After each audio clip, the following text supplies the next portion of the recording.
¡Uy!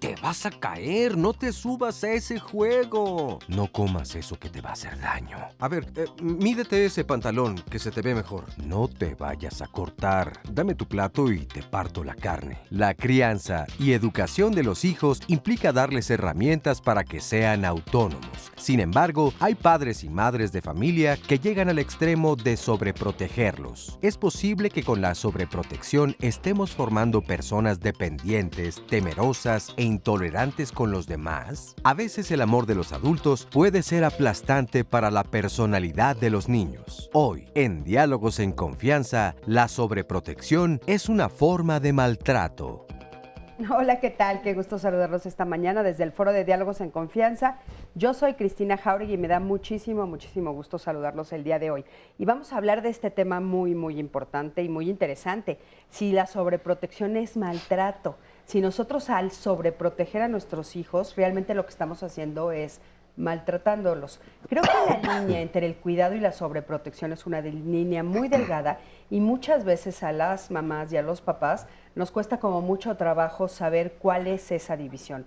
Muchas veces no nos estamos dando cuenta que lo que estamos haciendo es sobreprotegiéndolos y nosotros de buena voluntad creemos que los estamos cuidando.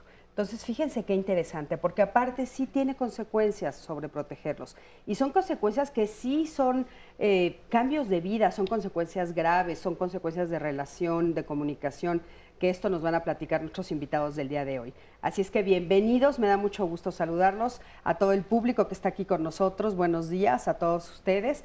En un ratito estaremos ahí con ustedes platicando también de sus inquietudes y tal vez algunas de sus historias. Sandy, ¿cómo estás? Buenos días. Cris, muy buenos días a todos, muy contenta de estar con ustedes y de leerlos. Ya desde ayer estamos atendiendo los comentarios sobre el tema del día de hoy. Bueno, desde que se anuncian los temas muchas veces tenemos ya la participación y se las agradecemos. Y, por ejemplo, interesante lo que nos comenta ya Elizabeth, dice la sobreprotección hace hijos inútiles, incapaces de tomar decisiones solos y dependientes de los padres, aunque ya sean adultos. Litzy Hernández dice, excelente resumen de lo que es la sobreprotección. Una vez leí que evitar la sobreprotección en los hijos es todo un arte. Pero uno como mamá tiene que ver dónde está esta línea tan delgada y sí es cierto, a veces no nos damos cuenta y de eso es de lo que se trata el programa del día de hoy, que ustedes nos ayuden con sus ejemplos, los especialistas también aquí, nuestros invitados nos van a ayudar a ir puntualizando todas las dudas que usted tenga y también la gente en el público aquí en el estudio, muchísimas gracias por acompañarnos, muy buenos días. Gracias por estar aquí y bueno, les recuerdo, tenemos la transmisión en Facebook Live durante todo el programa, deje ahí abajito en la transmisión sus comentarios, las redes sociales listas y los servicios, el centro de contacto con la audiencia vía telefónica para que usted no se quede sin comunicarse con nosotros. Claro que sí. Bueno, tenemos como invitados el día de hoy a Rosario Busquets. Ella es psicóloga y terapeuta familiar, aparte de escritora. Rosario, qué gusto tenerte por aquí. Y también locutora sí. De radio también. Ya, un poco de todo. ¿Cómo estás, Rosario? Muy bien, qué gusto tenerte por aquí con este tema tan interesante que aparte, bueno, pues es mi justo... mero mole. Sí, justo tu mero mole. Bienvenida. También está con nosotros Diego Medina Lomelín. Él es psicoterapeuta especialista en niños y adolescentes. Diego, ¿cómo estás? Hola, mucho gusto. Bienvenido, qué gusto tenerte por aquí. Buenos días. También está con nosotros Saúl Cepensky, él es psiquiatra de niños y adolescentes. Saúl, ¿cómo estás? Hola, gracias por la invitación. Sí, bien, qué gusto gracias. tenerte por aquí también. Y Jessica Elena Reyes, ella es maestra en terapia cognitivo-conductual, especialista en niños y adolescentes del Instituto justamente de terapia cognitivo-conductual. ¿Cómo estás, Jessica? Bien, gracias. Bienvenidas a todos. Y bueno, a mí me gustaría empezar preguntándoles, ¿cómo podemos explicarles a los papás qué es la sobreprotección? A ver, adelante por favor, Rosario. Es uno de los pecados que cometemos cuando tenemos hijos en proceso de educación. Yo lo que diría es que una de las formas de sobreprotección es hacer por mi hijo lo que mi hijo ya es capaz de hacer. O sea, en términos muy, muy concretos y prácticos, en esta línea de la que hablábamos, de la que hablaban las personas que te escribieron hace rato, es cómo cruzo esta línea, cómo me doy cuenta que la estoy cruzando cuando mi hijo ya es capaz de hacer ciertas cosas y yo intervengo para o evitar que las haga o hacerlas por él. Claro. Ahí, de entrada, ya tenemos un primer paso que es relativamente fácil de identificar. Oye, ¿y por qué sería maltrato, Saúl? Déjame hacer un comentario. La primera persona que habló le dio un resumen increíble a la situación, ¿no? Porque si nuestra chamba como padres es darle seguridad a nuestros hijos y que sean individuos independientes, al sobreprotegerlos, no estamos permitiendo que eso suceda. Y por eso se puede considerar maltrato. Estoy maltratando, ¿no? Maltrato no es solamente golpearlos, hay el maltrato sutil, ¿no? Que sería esto, digamos, ¿no? O sea, lo estoy maltratando al no permitirle ser un individuo que puede, que debe hacer las cosas que puede hacer. O sea, ya las puede hacer, ¿por qué no le dejamos que las deje? Claro, hay una línea muy sutil, ¿no? Si el niño está corriendo en un lugar donde sabemos que se puede caer, bueno, pues hay que prevenir que eso suceda. Pero bueno, hay algo también muy interesante, la famosa tolerancia a la frustración. La tolerancia a frustrarse quiere decir cuando algo nos sale mal nos sentimos terrible, ¿no? Porque nos salió mal. En la medida que vamos enfrentando cosas que nos salen mal, podemos tolerarlas y no hacer un berrinche y una pataleta cada vez que pasa algo, ¿no? Si no los dejamos que se frustren, no van a tener tolerancia a la frustración. Y el no tener tolerancia a la frustración los hace individuos pues, que hacen pataletas, que hacen berrinches. Bueno, pues los estamos llevando a... o sea, los estamos maltratando porque no los estamos dejando que se entrenen, digamos, para tolerar lo que es la vida cotidiana. Claro. Oye, Diego, ¿esto podría ser cultural? O sea, de repente lo vemos más en unos países que en otros, ¿es algo cultural? Pues no necesariamente tiene que verse en unos países más que en otros. Aquí vamos a pensar la sobreprotección como una manera de control, una manera de controlar, ¿no? En donde, pues evidentemente ante este control, pues yo estoy ejerciendo ciertas dificultades en cuanto a mi propia persona, ¿no? El no permitirle a los hijos que puedan experimentar o poder llevar a cabo sus propias herramientas, pues nos limitan mucho. Entonces nos vuelven seres dependientes. Al principio podemos depender de los padres y posteriormente cuando estos padres no están, ya no existen, bueno, pues necesitamos tener otro tipo de dependencias. Posiblemente, y hablando un poquito más allá, vamos a pensar en las dependencias hacia las parejas o hacia las propias situaciones, vamos a pensar en algún tipo de trastorno de alimentación, ¿no? Es donde yo sí ahí puedo controlar, ¿no? Ahora, si hablamos del tema cultural, pues en México vamos a pensar lo que, pues tenemos a la familia, tenemos un hijo, se casa el hijo y inmediatamente lo que hacemos es, vente a vivir aquí conmigo, tráete a tu esposa, tráete así, antes no, te construye ahí enfrente y ahora ya construimos para arriba, ¿no? El chiste es que finalmente nos volvemos como familias muéganos, ¿no? Sí, caray, que eso ahorita nos explican si también es sobreprotección. Y bueno, Jessy, vamos a ir a ver un sondeo y regresando para que lo comentes. Vamos a ir primero a un testimonio. Es el testimonio de la abuelita de Tadeo. Vamos a ver qué nos dice la abuelita sobre esto de la sobreprotección. Mi familia son 3 hijos y mi nieto, mi esposo y yo. Mi hija es mamá soltera, se va a trabajar y yo cuido a mi nieto desde recién nacido. Fue un niño que nació antes de los 7 meses. Y pues ha avanzado, pero es muy imperativo y muy inquieto, muy berrinchudo, todo quiere que le demos a la voz de ella. No te voy a dar mi paleta, mi paleta. Dile a Ale que no te voy a dar mi paleta. No, nada, nada. Nada. Nada te voy a dar. Todo quieres que te den y no te portas bien. Sí. No, no te va a comprar nada, Ale. Nada. Ya te dije, nada. Nada. Es que no te estás en paz. Es así porque pues es el primer nieto que tengo y pues todo lo consentimos. Un berrinche de él. un berrinche de él que le tengo que dar a fuerzas, llora, luego me grita, patalea o se tira al piso. Y empieza a gritar o me grita. Mamá, fuerte, y ¿qué hago? Lo castigo, lo siento y lo castigo y no le doy lo que quiere. Yo creo que Tadeo es berrinchudo porque su mamá sí era de chiquita, igual que él, que todo le queríamos dar. En el kinder peleaba mucho. Fue un cambio muy difícil para mí el estar criando a Tadeo. Fíjense qué interesante lo que la abuelita de Tadeo nos dice, ¿no? Aquí estamos hablando, yo creo, Jessica, de dos tipos de disciplina, ¿no? La que la mamá le dice y la que la abuelita pone.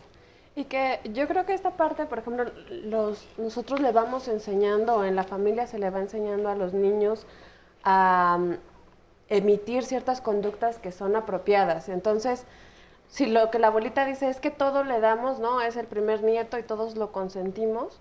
Entonces, la idea que le estamos mandando al pequeño es que él no puede tolerar el malestar, que si no tiene lo que quiere es terriblemente insoportable, que él no es capaz de valerse por sí mismo. Entonces, un poco retomando lo que decían antes de la cápsula, ¿no? Sí es una forma de maltrato la sobreprotección porque nosotros, los adultos, le vamos transmitiendo al niño la idea de quién es y le vamos permitiendo desarrollar ciertas conductas para que se sienta capaz de hacerlo, ¿no? Entonces, oye, pero aparte es de manera como sutil, ¿no?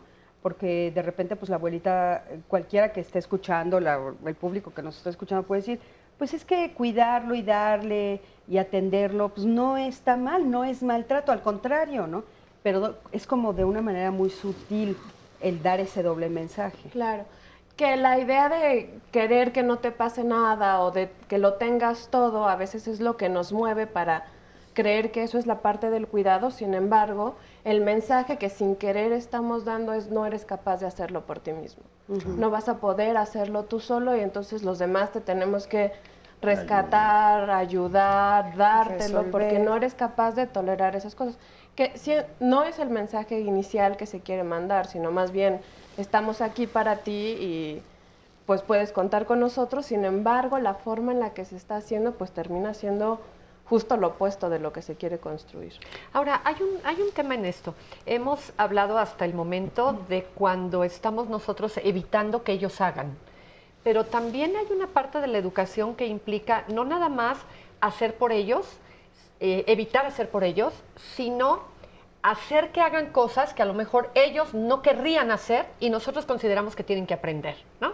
El niño no se quiere abrochar la agujeta, no se quiere levantar para meterse a bañar, él quiere estar jugando.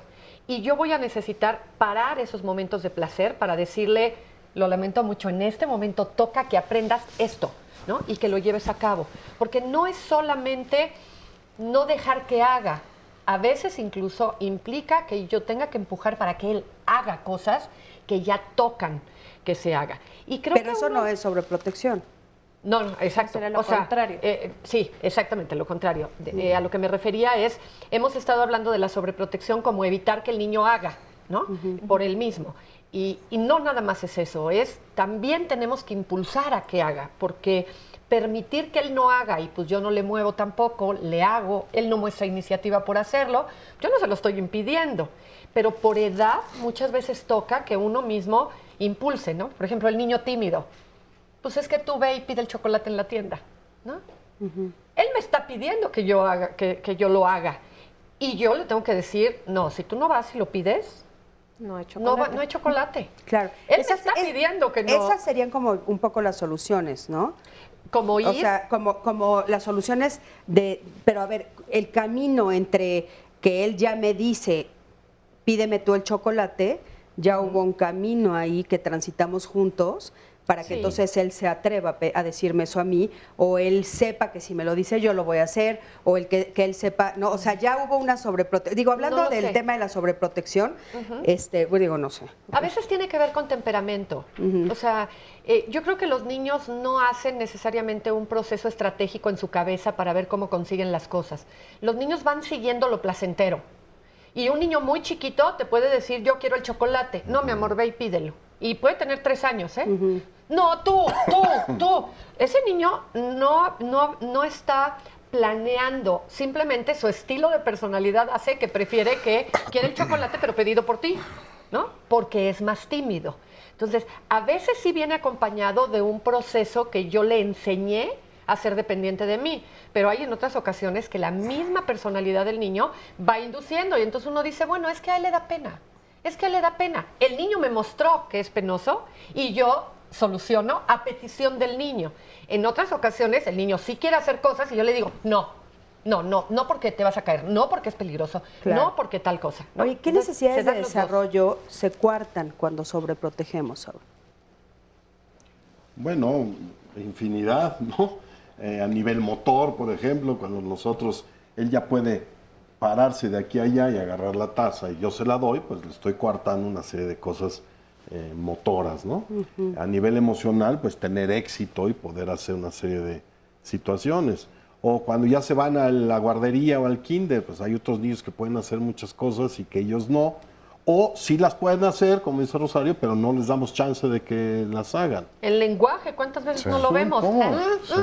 Y le están pasando Claro. todo, es que no habla. Tú sabes que hay países en donde a estos niñitos de guardería les enseñan lenguaje de sordomudos para que puedan pedir cosas que nosotros no les entendemos, porque como no tienen lenguaje no les entendemos. Entonces cosas sencillas como más.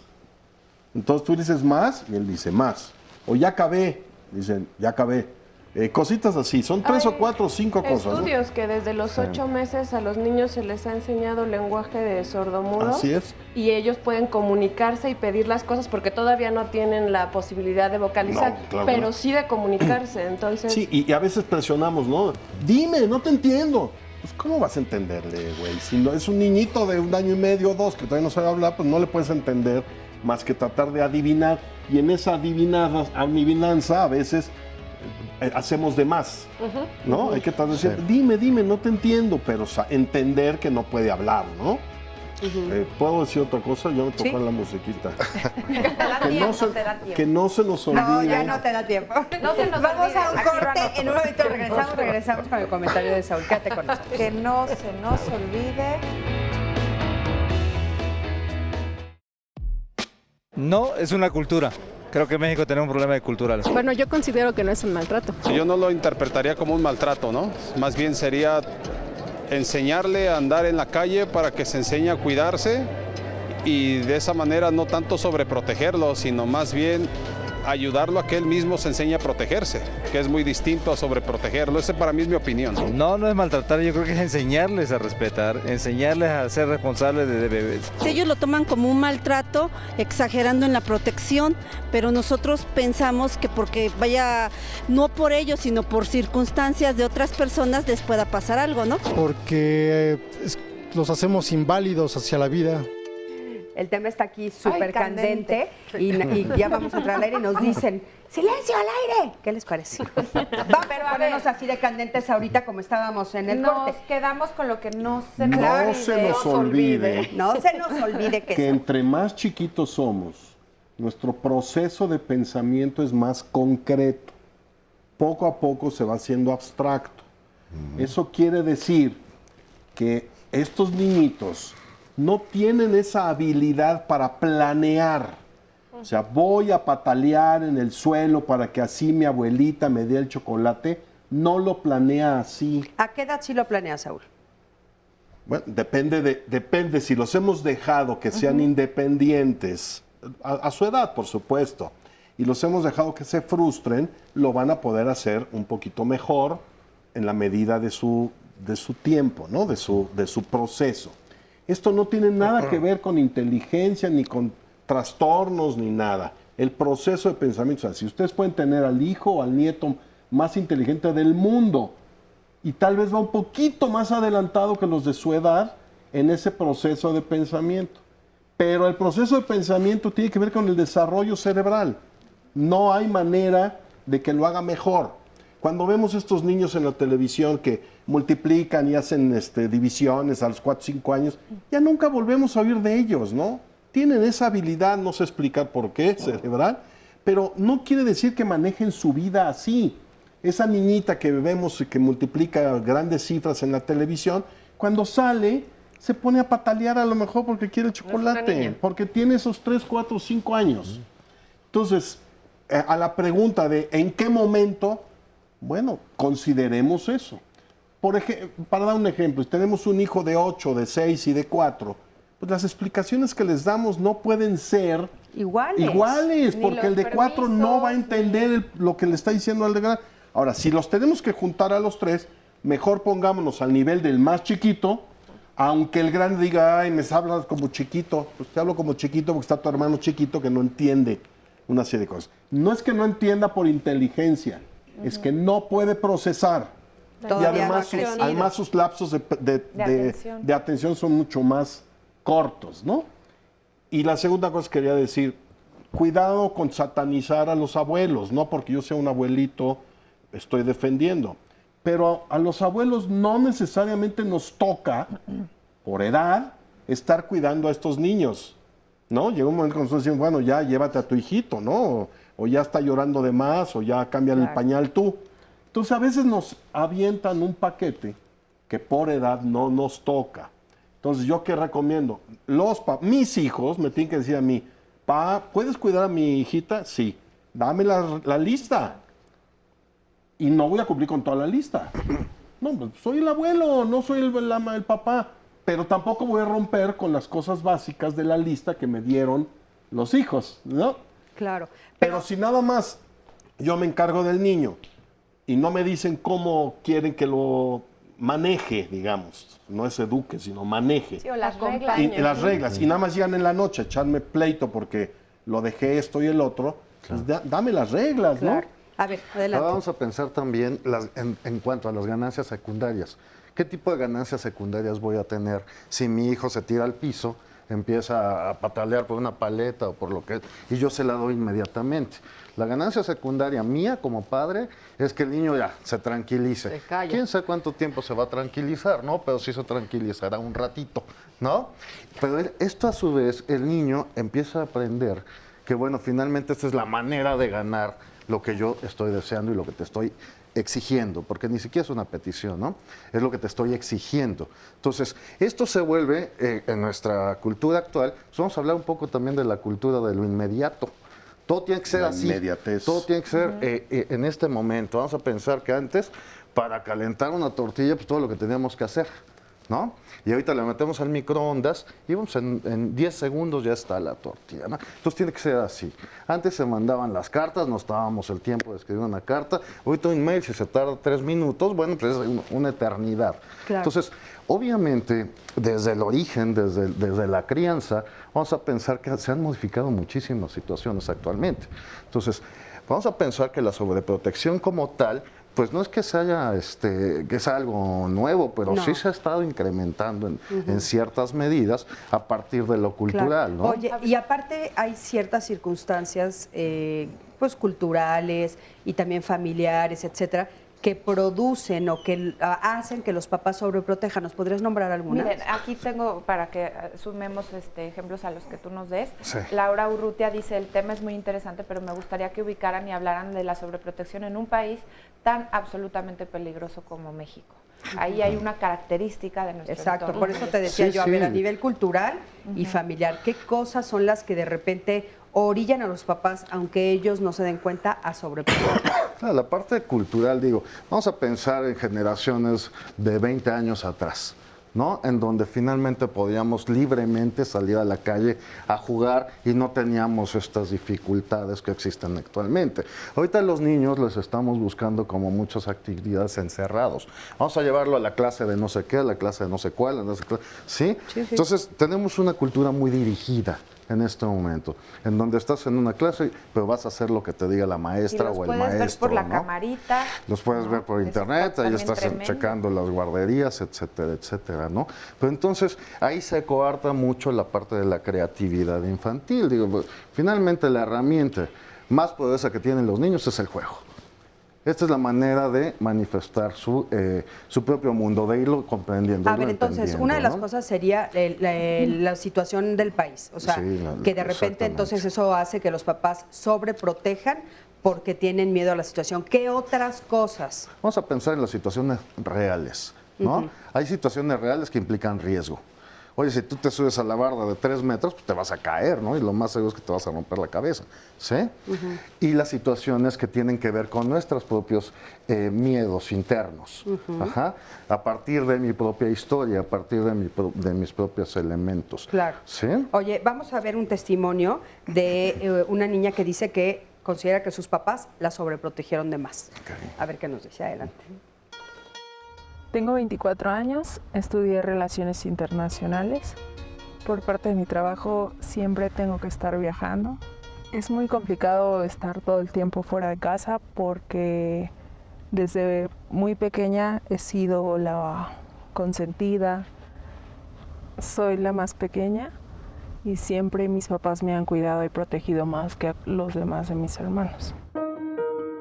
Me cuenta mi mamá que cuando iba al kinder me tenía que cargar para que pudiera ir, si no me negaba y tenía que comprarme una gelatina o un dulce para poder ir, que yo no hiciera berrinche.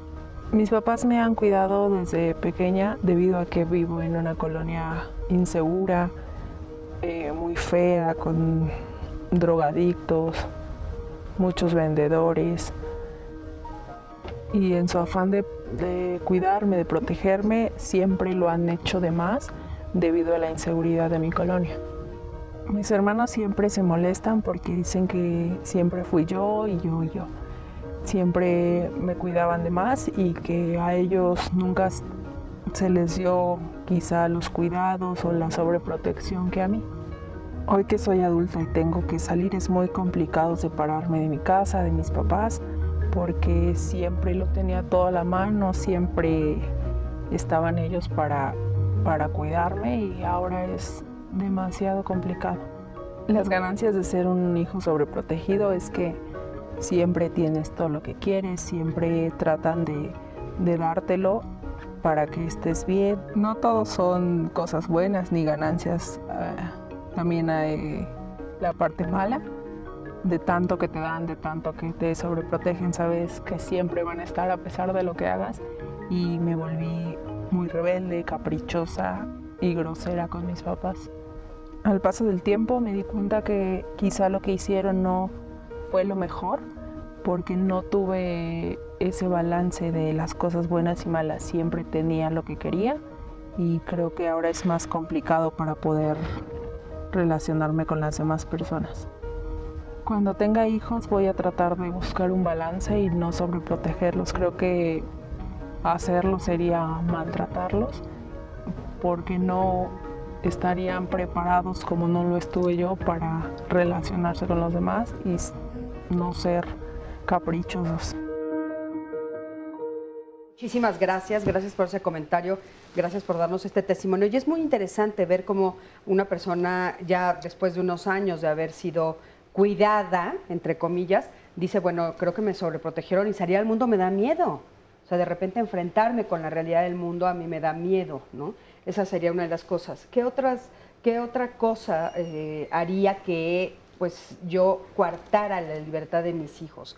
Estábamos hablando de los miedos. ¿Qué tipo de miedos en los padres hace que suceda este tipo de cosas? Pues, como lo que acabamos de ver. Yo creo que básicamente el miedo a que algo terrible les pase, ¿no? Es decir, a que tengan alguna, vamos a decir, decían hace rato, pues no le voy a dejar que se suba a una barda de 3 metros porque eso podría ser una situación de riesgo.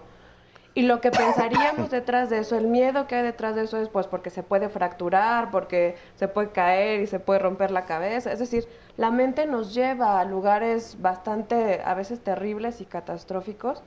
Pero lo siguiente que yo estaba pensando es, bueno, hay pequeños que podrían saltar de una barda de 3 metros. Pero antes tuvieron que haber desarrollado ciertas habilidades, tener cierto equilibrio, tener ciertas estrategias para hacerlo de forma segura. Pensaba en el testimonio también que decía esta muchacha y dice, bueno, tenía otros hermanos más grandes, ellos viven en la misma colonia donde existen estos riesgos, sin embargo, tienen las habilidades para hacerle frente a esos peligros que ocurren en ese contexto. Entonces creo que Uno de los riesgos de la sobreprotección es no permitirnos generar estas herramientas o esta conciencia de que somos capaces de aprender cosas para hacerle frente a las dificultades que se nos presentan. Oye, ¿tiene algo que ver con el género? Sí. ¿Sí? Me lo puse aquí. A ver, dime, Saúl. Tranquilo, Saúl, tranquilo, por favor. A ver, para dejarlo claro, sexo, femenino, masculino, son las características sexuales. Género, lo que la sociedad espera de los hombres y lo que la sociedad espera de las mujeres. ¿Ok? Entonces, esperamos de las mujeres a lo mejor que estén niñitas bien vestiditas, con sus trencitas y que escriban con rojo, verde y azul, ¿no? En la clase. Y los niños, pues aceptamos que traigan un zapato de un color y otro del otro y una rana que se saquen de por aquí. Son cuestiones de género. Por supuesto que influyen. En esta chava, por ejemplo, a lo mejor, ella dijo, tengo hermanos, quiero asumir que son hombres, y entonces los hombres tienen que ser fuertes, ¿cómo sea? Feos, fuertes y formales. Sí, de hecho ella dice, por eso me llamó la atención, ella dice, ellos sí tenían herramientas para defenderse. Porque a lo mejor por cuestiones de género sí los dejaron hacer más cosas y aprendieron una bola de cosas, ¿no? Y a la niña pues hay que cuidarla más. Sí me queda claro, yo soy bien feminista, pero me queda claro que unos malditos asaltantes se van a ir más fácil sobre una señora que va en su coche solita que sobre un señor. Eso es muy claro, son cuestiones de género que hemos aprendido y hemos mamado, ¿no? No las tienen que decir, las maman porque nosotros actuamos. Entonces yo creo que sí, contestando, yo creo que sí las cuestiones de género son importantes. Por otro lado, una cosa es cuidar y otra cosa es sobreproteger. ¿no? Claro. Sí, y la línea es súper delgadita. Súper delgadita y hay que tener cuidado y concientizar. A ver, ¿por qué no estoy dejando que mi niña se suba, yo que sé, a esa bicicleta o esa banana en la playa? Bueno, ¿tengo miedo yo o es un miedo real de que le pueda pasar algo, no? Claro. Porque si es peligroso esa banana, pues va así todo el tiempo. Y yo no sé si una niña de 6 o 9 años tenga la fuerza, no lo conozco a cada individuo, para sostenerse allí. O un señor de mi edad, o de la edad de ustedes, que a lo mejor nos duele la espalda, pues nos vamos a caer, ¿no? Más fácil. Y a romper la espalda. Pues más fácil nos va a caer. Entonces tenemos que tener mucho cuidado entre cuidar y sobreproteger. No todo lo que es cuidar cae en la sobreprotección. Claro. Pero ahí sí tenemos, como nosotros sí somos más analíticos que esos niñitos, tendremos que analizar. Pero fíjate, hay hasta frases que a mí me dan mucha risa porque son frases cotidianas. La traducción del suéter es una prenda que se pone cuando a la mamá le da frío. Sí, bueno, ¿no? sí, claro. O sea, no cuando al niño le da frío. Y entonces, de repente, ese tipo de cositas hacemos de sobreprotección. Oye, ¿puedo hacer esto? No porque yo no quiero, no porque a mí me da miedo, no porque a mí me parece que no. Pero aparte lo hacemos, yo considero que también de manera muy sutil, en los dos géneros, ¿eh? Sí, o sea, tú de repente ves a estos hombres, Saúl, que están agarrados de las faldas de sus mamás. No, pero muchísimo. Hablando del suéter, mi abuela siempre me decía al salir de su casa, ponte un suéter. Pero claro, ya venía de Rusia. Era inconcebible salir de una casa sin suéter cuando bien nos iba a 10 grados. Oye, y si no 30 bajo cero. 30 bajo cero. Entonces, sí, hay cosas aprendidas, como dices, ¿no? Claro. Y hay una diferencia también entre sobreproteger y proteger. Claro, si estás a 28 grados, no le pongas el suéter. Pero si está haciendo frío, va a llover, yo pienso como mamá, pues ¿sabes qué? Te pones el suéter, mamá, es que no tengo frío. Pues sí, pero si te enfermas, la que te va a cuidar soy yo. Entonces, por favor, pon tu suéter para que no te enfermes. O pero lo dejas salir y que le dé... Sí, interviene el criterio. Les quiero leer algunos yo ejemplos. Yo sí creo que hay cosas en donde... Si todas las veces que tu mamá tiene frío te tienes que poner el suéter, pues sí, a ver, me estás pasando la raya. Depende de la edad del niño. Pero si tengo un hijo que tiene una debilidad en términos pulmonares o no sé cuánto, qué pena, pero eso es cuestión de criterio. La historia de ese niño también depende, porque si esto nos va a llevar a ninguna mamá le imponga a un hijo ponerse el suéter, también estamos cayendo en una y después violencia. De sentido común. Tiene mucho que ver las edades también. Sí, miren, hay que diferenciar muy claro entre violencia y sobreprotección. Ahorita nos los dicen la diferencia. Otro Samuel, que se apellida Sánchez, nos dice, excelente tema, siento que se ha incrementado la sobreprotección en la medida en que los padres se incorporan a la vida laboral laboral y evitan ciertas condiciones o situaciones en los niños. Sandra Canales dice, ¿qué pasa cuando mandas al hijo a la tienda y no regresa o aparece muerto? No tenemos seguridad en la sociedad en este país, es una realidad. Vamos a seguir hablando de esto regresando al corte. ¿Qué pasa cuando lo mandas a la tienda y no?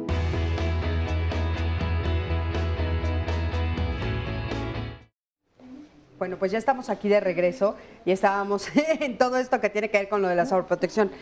Rosa, te quedaste como con ganas de hacer un comentario final. Los ejemplos.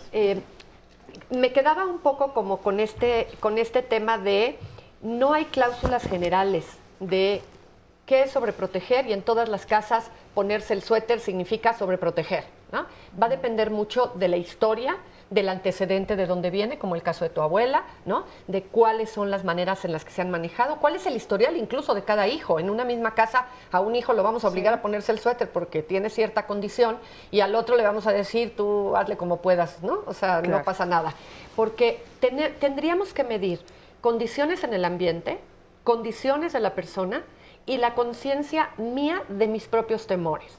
Ahora, ¿qué me parece que puede ir ayudando un poco a dar lineamiento? Primero, no nos brinquemos pasos, ¿no? Ahorita en el corte hablábamos un poco de este tema de andar en bicicleta. Bueno, voy a empezar por la bicicleta con rueditas, después quito las rueditas. En contextos donde si te vas a caer o demás, o no tienes la coordinación para andar en la bicicleta, pues no vas a llevarte al niño a andar en bicicleta en una banqueta. Lo llevas a un parque en donde si pierde la coordinación, pues en todo caso cae en el pasto, ¿no? Pero no se cae de la banqueta y entonces pasa un coche y se lo lleva. Y hasta que llega un punto en donde ya que va dominando y va aprendiendo, pues entonces sí, si quieres no veo porque soy muy miedosa, me volteo y pues que baje en la bajada, ¿no? Pero porque ha ganado herramientas que le permiten ir dando pasitos para. Hay niños, por ejemplo, que son muy intrépidos, que no miden el peligro, que son impulsivos. Sí, ¿verdad? A ese niño, esta mamá y este papá le van a tener que estar agarrando de aquí atrás. Espérate, no, por ahí no, por ahí no. Y no está siendo sobreprotectora esta mamá o este papá. Están siendo cuidadosos por un estilo que ese niño tiene. En cambio a otro al revés. Apúrale. Un poquito tú solo, luego yo te acompaño, pero ahorita un poquito tú solo. Entonces, tenemos que ir haciendo una evaluación en todo el contexto para poder saber lo que en un comportamiento para un niño sería sobreprotegerlo, en otro niño no es sobreprotegerlo, es cuidarlo. Saber conocer a mi hijo para saber qué es lo que estoy haciendo, Sin ¿no? duda. Pero un poco, a mí me gustaría que le ayudáramos a los papás que lo hacen de manera inconsciente, porque de repente tú te encuentras con adultos, de veras adultos, que estás, no sé, en un contexto, te voy a poner un ejemplo que vi hace muy poquito tiempo, estábamos en un contexto de una alberca y a un adulto de 18 años, su mamá salió corriendo a ponerle la toalla porque estaba saliendo de la alberca. ¡Ay, qué linda! ¿Ves? Y claro, volteas y dices, ¡ay, qué linda! Tenía frío, no sé qué. Y vi como todas las demás mamás, a los de 18 años les dijimos, sal por tu toalla, ¿no? O sea, ve por tu... Ay, ma, tú también pásamela. No, sal por tu toalla. Pues yo estoy aquí platicando con los adultos. Pero ella sí se paró y lo arropó y lo acompañó a que se cambiara. Entonces es muy sutil, muy sutil. A ver, hay un concepto que a mí me gusta mucho manejar, que es el del punto ciego, ¿no? Cuando uno va manejando, uno sabe que hay un punto en donde el coche puede estar, además es irónico el punto ciego del coche, porque entre más cerca está y más del tamaño es y más objetivas son todas sus características, hay un lugar en donde tú no lo ves y jurarías que no está. Das la vuelta a la izquierda y te le estampas al coche, ¿no? Entonces, hoy las personas sabemos que el punto ciego existe. Esto hace que no nada más vemos aquí, vemos por acá y medio volteamos tantito porque sabemos que puede haber algo ahí. ¿Cuál es la invitación siempre para los papás? Sean conscientes de que el gran amor que les genera sus hijos, en automático trae en el paquete un punto ciego. Y yo creo que un papá avanza mucho en la vida cuando se pregunta, ¿cuáles son mis puntos ciegos? Claro. Así como en el coche te vales de retrovisores, en la vida te vales de la abuelita, de la vecina, de los maestros, que consistentemente te están diciendo. Si más de 2 o 3 personas te han dicho, oye, es que déjalo, oye, empiézate a cuestionar si no lo tendrías que hacer. Porque entonces estás cuidando para ti, no estás cuidando para tu hijo. Estás cuidando porque a mí no me lo tocan, porque si a él le pasa algo yo me muero, porque si es que él hace es que yo siento horrible, y es que pobre del que se meta con mi hijo, y es que pobre del que... A ver, espérame, entonces tu hijo está formando parte más bien de un círculo más bien narcisista tuyo, en donde tu hijo es un decorativo que habla de ti. Y entonces, pues si lo tuviste para ti, pues pobre niño. Oigan, Sí, vamos a ver el siguiente testimonio, justamente hablando de este tema y regresando los retomo a todos los demás. Acompáñame a verlo. Tengo 52 años. Me casé hace 17 años y tuve una hija, a la cual cuando nació le pusieron mal una vacuna y tuve mucho miedo de que, pues por perderla o que falleciera. Mi esposa, antes de tener a esta hija, ella ya había tenido 3 abortos. Entonces, pues por lo mismo con esta hija que tuvimos, pues nos hizo que la consintiéramos mucho, la sobreprotegimos y todo lo que podíamos era pues, además para ella. Y al pasar el tiempo, pues con todo lo que se le dio, pues se volvió una hija tirana después de los 15 años. Pues fue muy mal con todo eso lo que le dio. Se volvió rebelde, grosera, no tenía límites, no llegaba a la casa, no respetaba nada. Tratamos de hablar con ella y le platicamos que ella era una hija deseada, lo cual pues nunca hizo caso de todo eso. Actualmente ella pues se fue con el novio o con un hombre, no sabemos, pero se fue de la casa. Y de ella pues no sabemos nada desde hace un año y pues nos gustaría saber cómo está, cómo la está pasando. Y la mayoría de la familia pues nos culpa porque le dimos de todo y la sobreprotegimos. Y la que se siente más culpable, aunque yo hablé con ella, pues es mi esposa, porque ella es la que todo le dio. Yo le platicaba a ella que no le diéramos todo porque pues había que ponerle pues, límites y reglas para que no pasara esto. Yo creo que esta sobreprotección viene porque se la dimos porque pues por no perder como a los 3 anteriores que hubo unos abortos. Yo no sé si esta hija sea tirana o no porque pues como no tuve otros, se le dio todo lo que pudo y pues, no sé. Y lo único que queremos es pues que regrese para pues, poderla abrazar y darle cariño y no sé cómo esté.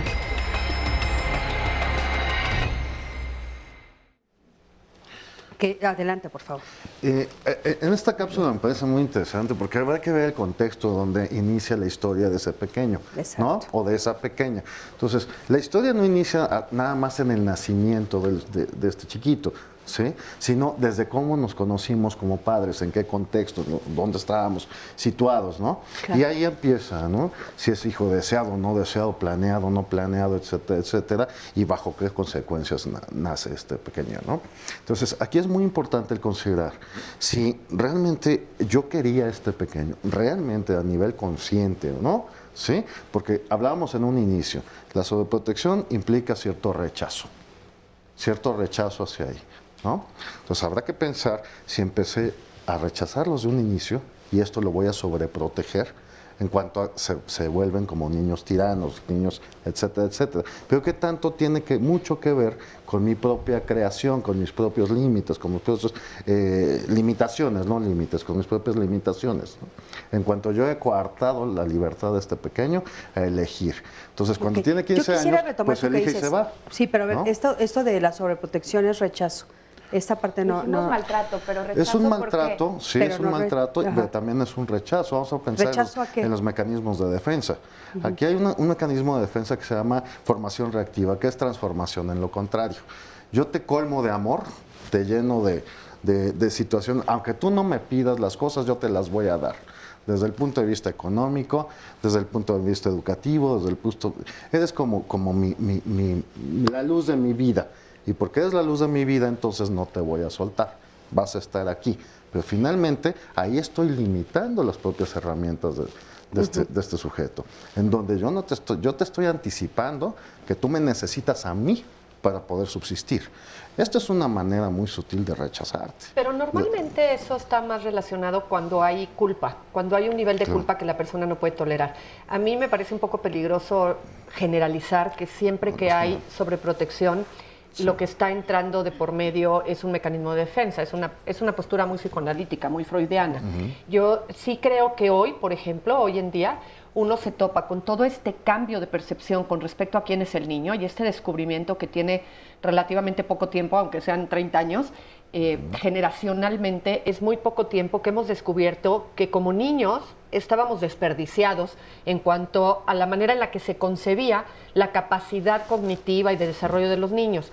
Hoy que descubrimos que los niños puestos en un ambiente, tratados de forma distinta, estimulados de una manera distinta, desarrollan una serie de potenciales mucho más temprano, nos ha llevado a un fenómeno en donde se nos cae la baba por el niño, ¿no? Y entonces es que es súper inteligente. Yo siempre les digo que a mí se me eriza la piel cuando oigo a los papás decir, mira, Chayo, es que te tengo que decir, yo sé que está mal que te lo diga porque yo soy el papá o la mamá o demás, pero no me vas a poder ayudar si yo no te digo que mi hijo es muy inteligente.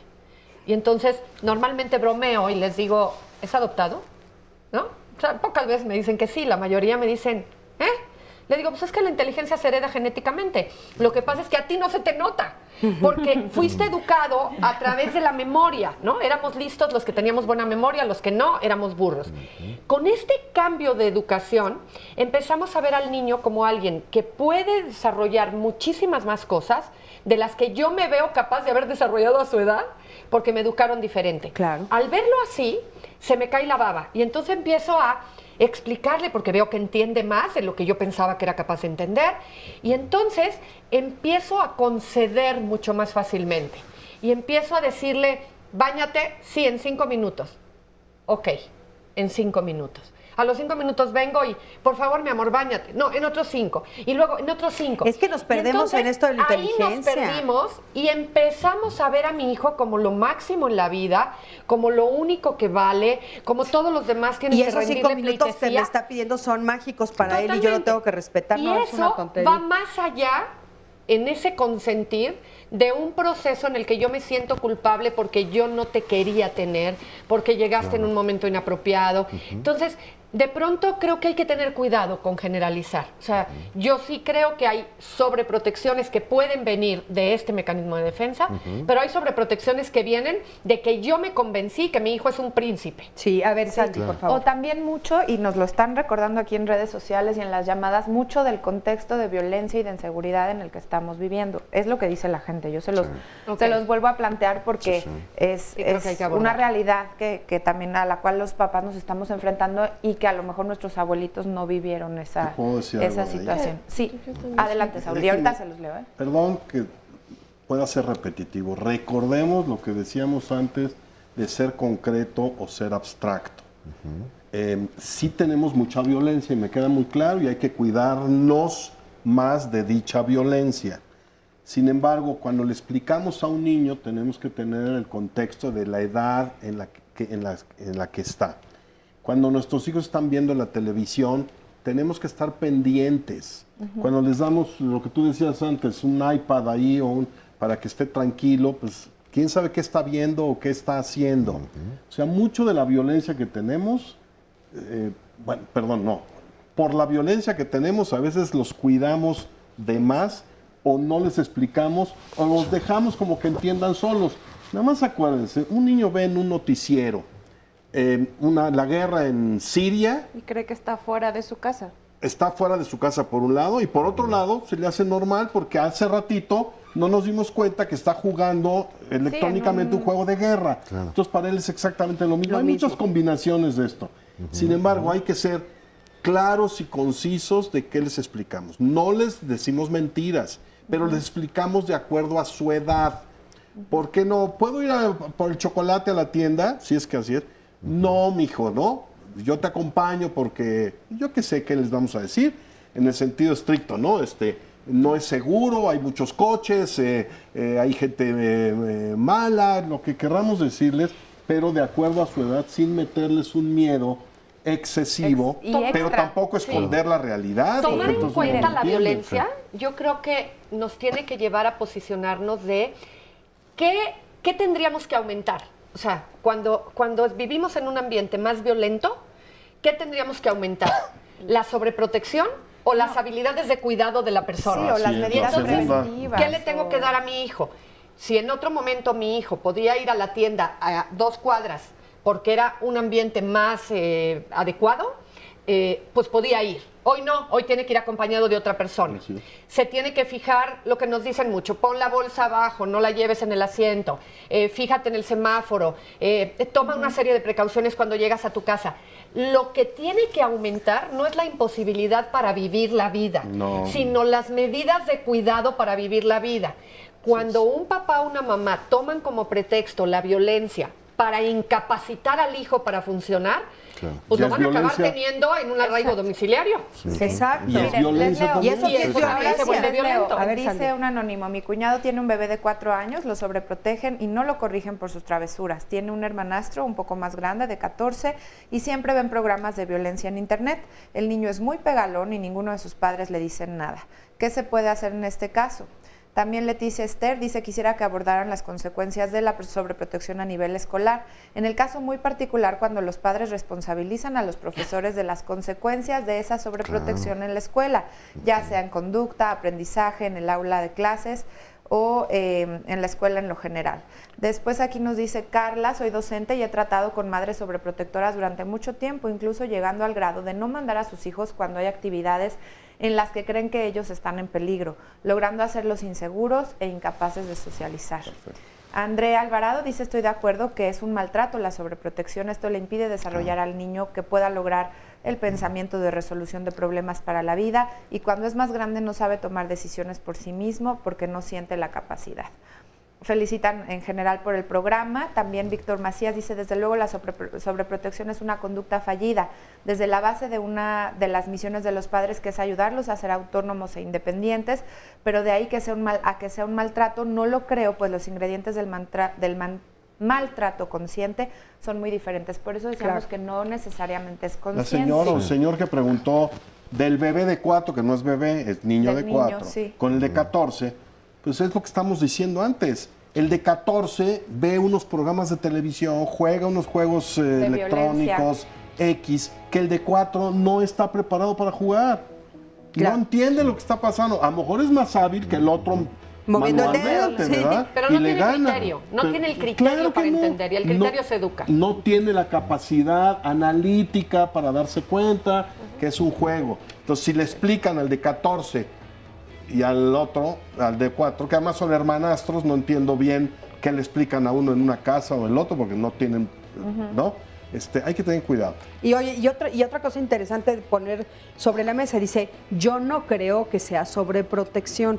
O sea, digo, maltrato. ¿Por qué la sobreprotección si es maltrato? Parece que no está quedando claro. ¿Sí? O sea, ¿por qué sí es maltrato, Rosario? Es que yo más bien entraría por el lado contrario. A ver, vamos a un corte, en un momentito regresamos. Quédate con nosotros. Abusar de usar.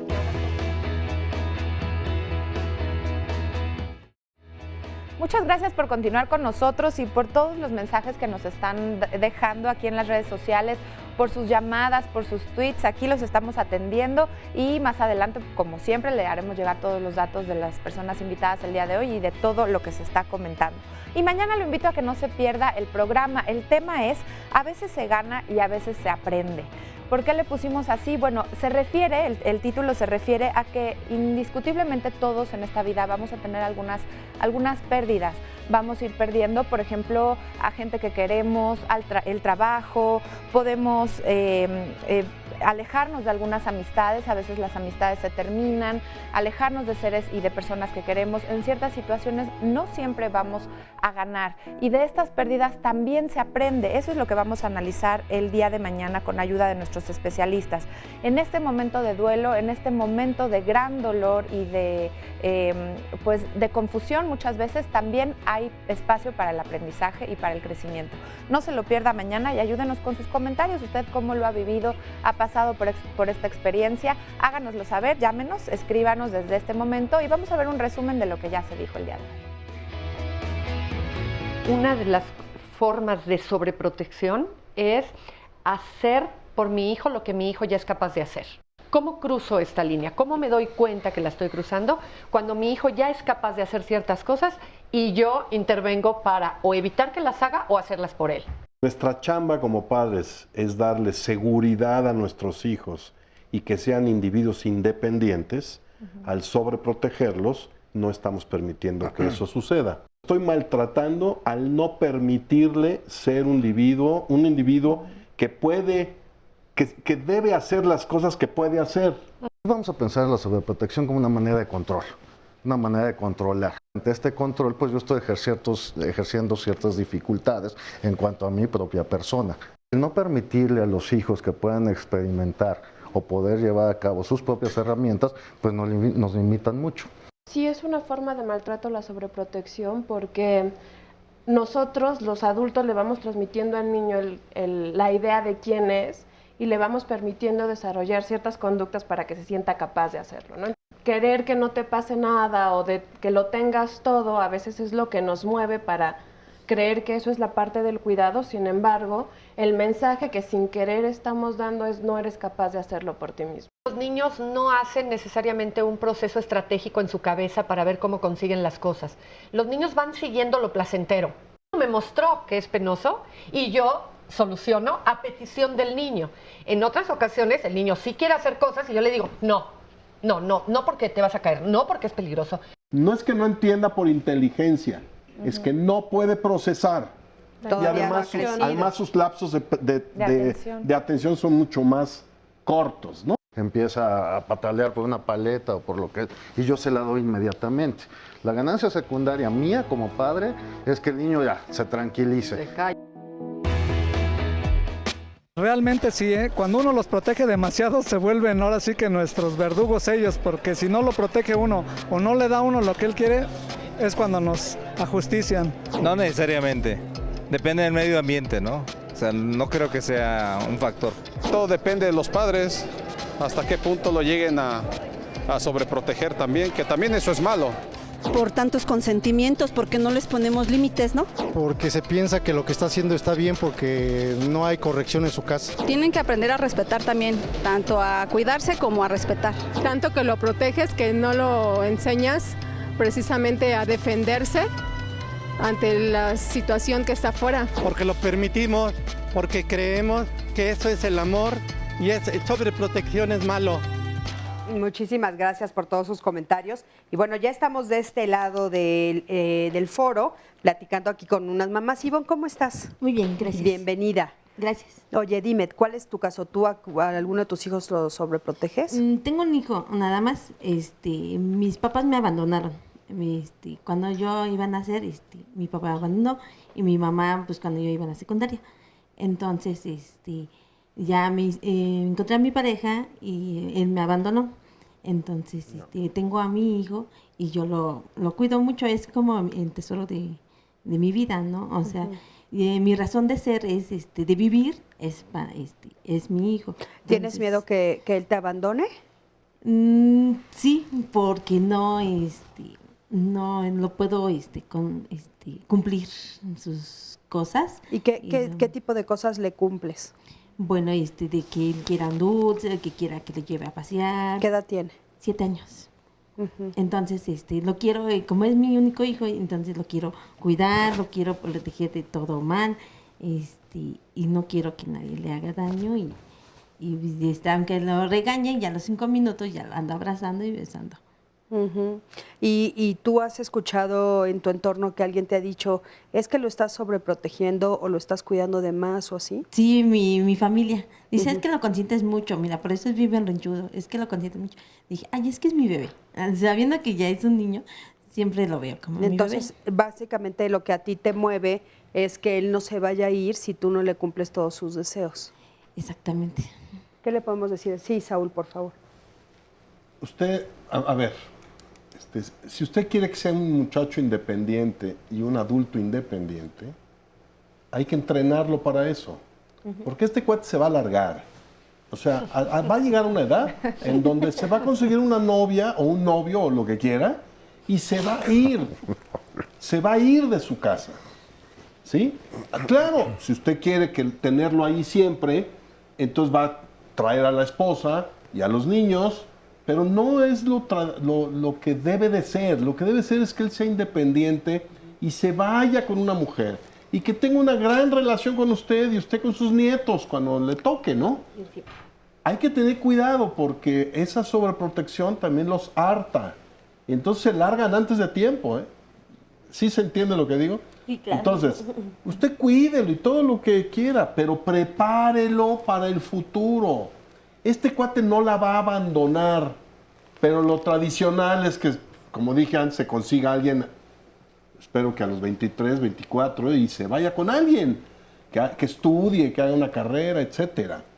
Entonces, prepárese usted para que este cuate se vaya. A menos que lo quiera tener ahí metido con usted siempre y ya va a ver las broncas que va a tener usted con su nuera, porque pues ella va a decir, oye, esa es tu mamá, no tu esposa. Entonces, cuídelo, como todos cuidamos, pero prepárelo para que se vaya de una manera sana y no se quiera realmente largar. Yo dije la palabra en buen plan, ¿no? Sí. Porque se largan, ¿sí? Yo lo cuido, yo embarazo, lo cuido, le cambio los pañales, lo llevo a la escuela, le compro el dulce, no, que sí, que sí. Y llega un desconocido y se largan con un desconocido. Pero así es la ley de la vida. Le sugiero que lo prepare para que eso suceda, repito, de una manera sana. Muchas gracias, Saúl. Gracias, Ivonne. Aquí por acá tenemos a Margarita. ¿Cómo estás, Margarita? ¿Tú tienes 3 hijos? 3 hijas. 3 hijas. Y a una de ellas en particular sientes que la sobreproteges. Ajá.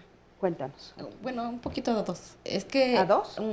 Es que, bueno, por ejemplo, a nosotros, a todos mis hermanos, trabajamos desde muy chiquitos. Entonces mi mamá siempre estaba trabajando también. Ella no nos cuidó, no nos sobreprotegió ni nada. Íbamos solitos a la escuela, viajábamos lejos. Yo una vez me acuerdo que me fui a Tamaulipas sola. Entonces, yo siento que ahora es al revés con mis hijas. O sea, yo quiero sobreprotegerlas o cuidarlas lo que no me hicieron conmigo. Una de ellas, desde los 17 días que nació, se enfermó. Sigue enferma hasta ahorita, tiene 12 años. Entonces, yo siento que estoy equivocada, como estaban diciendo los especialistas, en que la estoy sobreprotegiendo. Porque ella hasta me dice, sí, yo ya puedo lavar. O sea, por ejemplo, ayer me dijo, yo lavo. O sea, ¿por qué tú lavas mi ropa? Y a las otras 2 sí la dejo que laven su ropa. Y a otra, como comentó también la especialista, es tímida, es como un poquito más tímida. Entonces yo siento que también igual la sobreprotejo porque voy con ella a la tienda, ella tiene 15 años. Entonces, y como a mí también me asaltaron, siento que ese miedo yo se lo estoy transmitiendo a mis hijas, a las 3, porque para todas las ando llevando a la parada del camión, en la micro, al metro, y si van a la danza, al ballet, todo eso, ahí estoy. Claro, oye, fíjate, ella te dice ayer, mamá, yo sí puedo lavar, ¿y tú qué pensaste? Ya sí la dejé un poquito. Ajá. Porque ¿Qué es lo que te da miedo, por ejemplo, particularmente en que lave? ¿Sientes que qué va a pasar? Si ella toca el agua, lava, o sea, la acción de lavar su ropa, ¿por qué la va a enfermar más? No, yo por eso ahorita lo que estoy aprendiendo que estoy equivocada, porque no veo la línea, a veces no veo la línea entre cuidar, proteger y sobreproteger que estaban diciendo ahorita, ¿no? Claro. O sea, y es que dices que ella sigue enferma. Sí, sigue todavía con su... ¿Qué tiene? ¿Qué tiene? Es que cuando tenía 17 días de que nació, nos dijeron que tenía conjuntivitis y dermatitis en la piel. Entonces, no se ha compuesto. Le hemos puesto vacunas y bueno, muchas cosas y no ha mejorado. Pero es muy independiente, o sea, yo lo que veo que, pues por ejemplo, me dice, yo lavo, yo hago esto, yo trapeo, yo esto, y yo siento que mi miedo es de que se vuelva a enfermar, que vuelva a estar otra vez en los hospitales cada rato y todo eso. Yo siento que ahí, como me dijo la especialista, es mi miedo mío, se lo estoy transmitiendo a ella. También es importante el tema de la información, perdón. O sea, cuando se trata de cuestiones de enfermedad y demás, algo que ayuda mucho a lidiar con las cosas es tener la información exacta y lo más correcta posible alrededor de qué tipo de conductas sí se tienen que cuidar porque tienen impacto en sus síntomas y qué tipo de comportamientos no. Nosotros sí tenemos la obligación de cuidar aquello que sabemos que es una condición específica de alguien, pero que todos los demás comportamientos de esa persona quedan liberados de ese cuidado. Y entonces cuidas áreas, pero sobreproteges cuando ese cuidado se contagia a las demás áreas de la vida de la persona. Entonces, ganar información y tenerla te hace una mamá que tienes que cuidar ciertas cosas que tu hija no puede hacer porque eso la pone en riesgo, pero cuáles otras áreas de su vida es una chica que puede funcionar como cualquier persona. O también, perdón, ¿qué adaptaciones se pueden hacer? Es decir, a lo mejor no puede tocar el agua o el jabón porque eso pierde su dermatitis, le irrita la piel, pero puede usar guantes. O sea, a lo mejor no es que no lo pueda hacer, sino que requiere de ciertas adaptaciones para hacerlo de forma independiente. Aquí puedo aprovechar para meter unas llamadas de niños o hijos con discapacidad también o con alguna otra condición. Porque, por ejemplo, Araceli Juárez nos dice, tengo un hijo con retraso mental de 39 años, pero parece un niño de 8. La verdad no lo dejo andar en la calle solo porque me da miedo. ¿Cómo le debo hacer? ¿Lo estoy sobreprotegiendo o le puede pasar algo?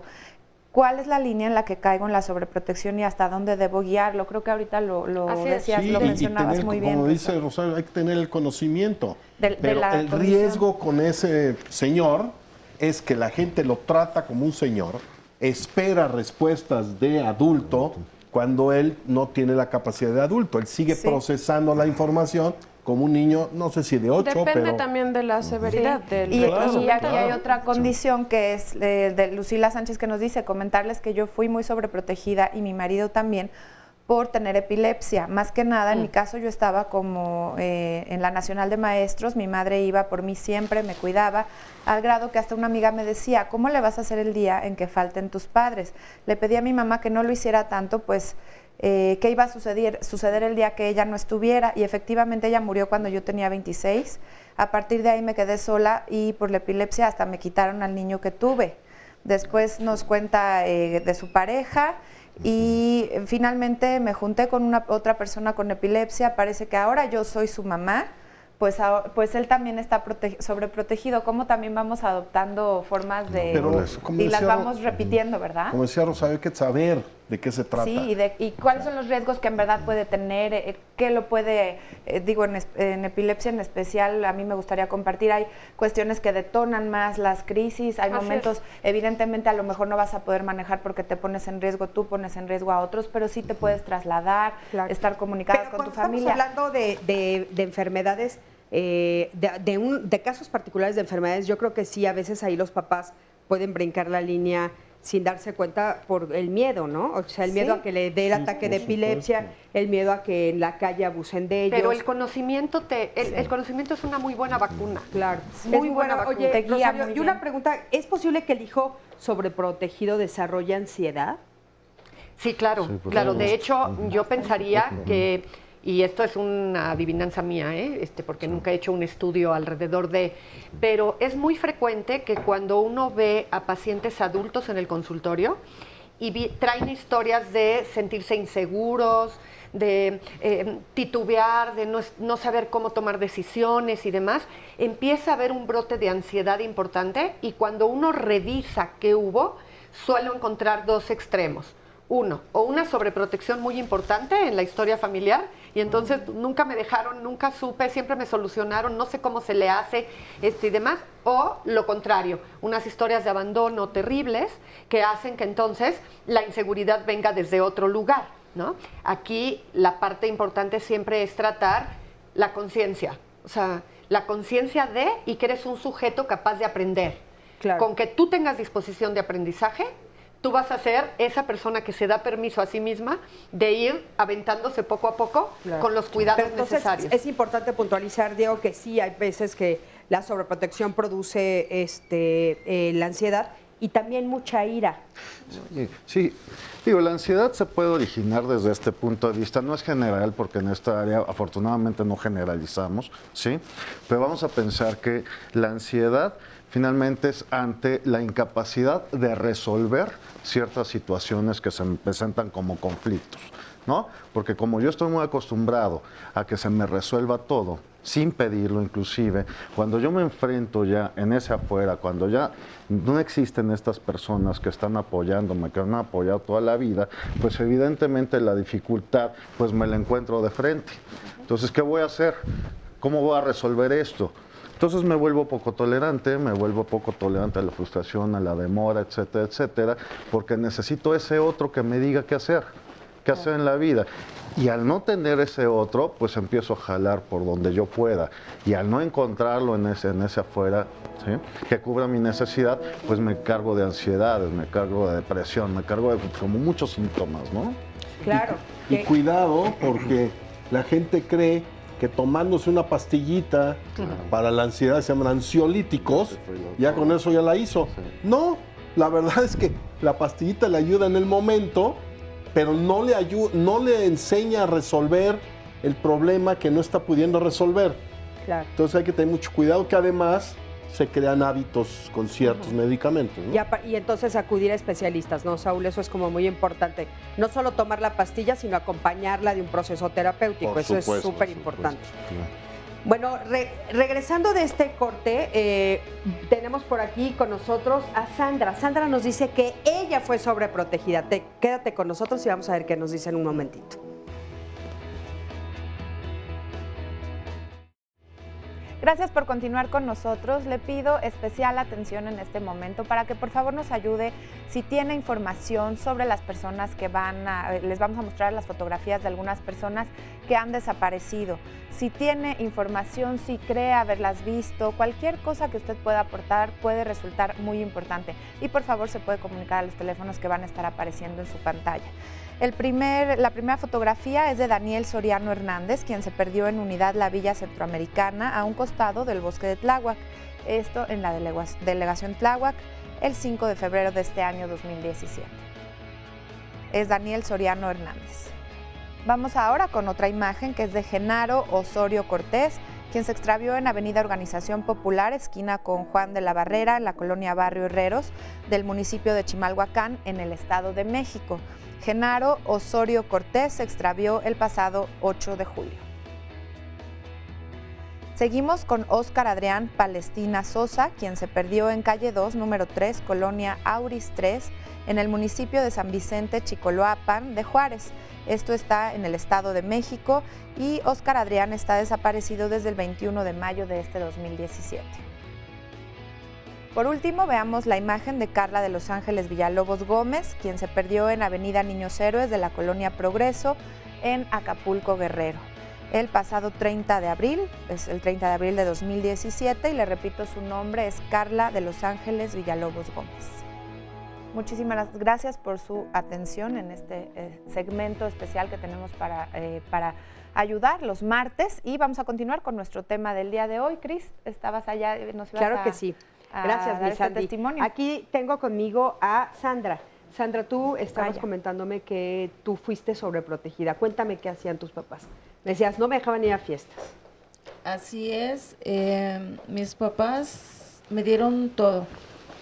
Todo se refería económicamente, todo, mucho amor, pero ellos me tenían como que en una burbujita de aire, ¿no?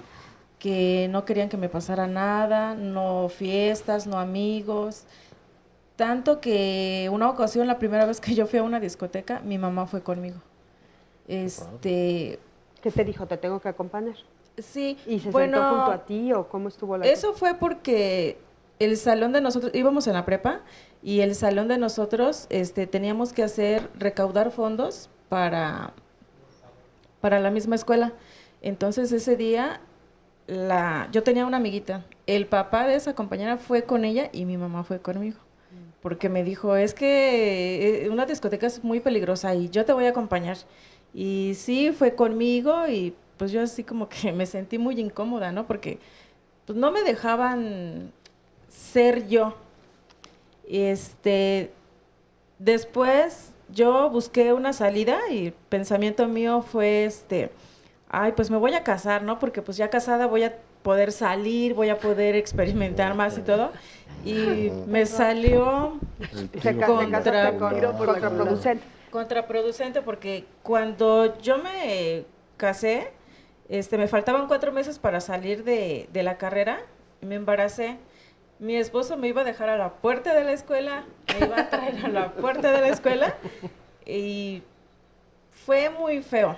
El día de hoy soy una persona insegura, así como que con un poquito de miedo, y ahora estoy haciendo lo mismo con mi hijo, pero porque mi hijo tiene un problemita de salud. ¿Qué problema tiene? Tiene agenesia renal y tiene un pequeño retraso de 2 años. Pero cuando el psiquiatra me dijo todo esto, me mandaron con el pseudopsiquiatra y yo dije, ay no, escuché 2 comentarios de 2 mamás también que tenían lo mismo que tenía el mío, y me dijeron, es que si lo vas a llevar con el paidopsiquiatra le van a dar muchos medicamentos y le va a afectar el riñón. Entonces dije, no, se va a morir mi hijo, y no lo llevé. Y hasta el día de hoy, sí, siento que sobreprotejo a mi hijo porque me lo han dicho. Claro, fíjense, ya estamos hablando de 3 generaciones. No todos los psiquiatras de niños, que nos llamamos paidopsiquiatras, nos dedicamos solo a dar medicinas. O sea, los psiquiatras, hay un concepto de que los psicólogos dan terapia y los psiquiatras damos medicinas, y que los psiquiatras vemos gente más dañada que los psicólogos. Todo eso es un mito y es irreal. Hay psicólogos que se dedican a trabajar en los hospitales psiquiátricos y ven gente con muchísimos problemas, y hay psiquiatras que no vemos eso porque no nos dedicamos a eso. Entonces, claro, los psiquiatras pueden dar, yo doy terapia, de eso vivo, de dar terapia, y claro, si un niño necesita una medicina, pues tengo la posibilidad de dárselo porque puedo recetar, porque soy médico. Mis colegas aquí no pueden recetar porque no son médicos, pero si creen en los medicamentos, lo mandarán a un psiquiatra. Y además, aunque a usted la mandan al psiquiatra o no, si usted no está convencida de que le deben dar esa medicina, pues no se la da, o le pregunta al nefrólogo, que es el que trata a su hijo, si puede tomar tal o cual medicina. Entonces, no hay que tener tanto miedo ni caer en esos mitos y tabúes que a veces nos impiden hacer las cosas como deben de ser. Quiero mencionar algo, si me lo permites, claro, que ya se ha mencionado. No nos olvidemos que hay niños que tienen su problemática. Nacieron o se convirtió en una problemática X, ¿no? Un niño con retraso mental, los papás no tienen la culpa de eso. Un niño con trastorno de la atención, que es impulsivo, hiperactivo, que no pone atención, tampoco es culpa de los papás. Entonces, regresando a nuestro tema, a veces sí protegemos de más a algún niño que tiene alguna dificultad, pero pongámonos las pilas, hay que detectar qué dificultad tienen. Ese niñito que vimos al principio que se revolcaba, que daba vueltas, yo no sé si es un niño que pueda tener un trastorno de atención con hiperactividad, y entonces no se puede estar quieto porque su química cerebral está alterada. Y entonces, como dice Rocío, el no tener el conocimiento de lo que está sucediendo nos lleva a cometer errores de manejo que pueden ser muy serios tanto para la familia como para el niño. Claro, qué importante esto de investigar, estar atentos, saber de qué estamos hablando, todo lo que ustedes han dicho, acercarnos a las personas que son especialistas en cada una de estas áreas, ¿no? Acompáñenme a ver el siguiente sonido. Principalmente que se sale con la suya, que le cumplen sus caprichos. Vemos en los consentidos y no aprovechan ellos, y el que no consentimos lo aprovecha más que el que está consentido.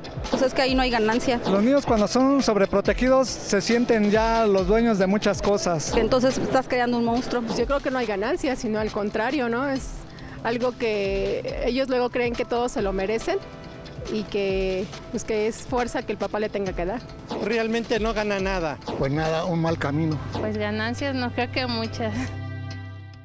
Bueno, pues estos son los comentarios. Muchísimas gracias por los comentarios que están haciendo. Y Sandy, por favor, los comentarios. En el Twitter nos dice Fermina, dice Jorge Bucay, cuando un hijo tiene 25 años y sigue dependiendo de sus padres es que algo hicieron mal.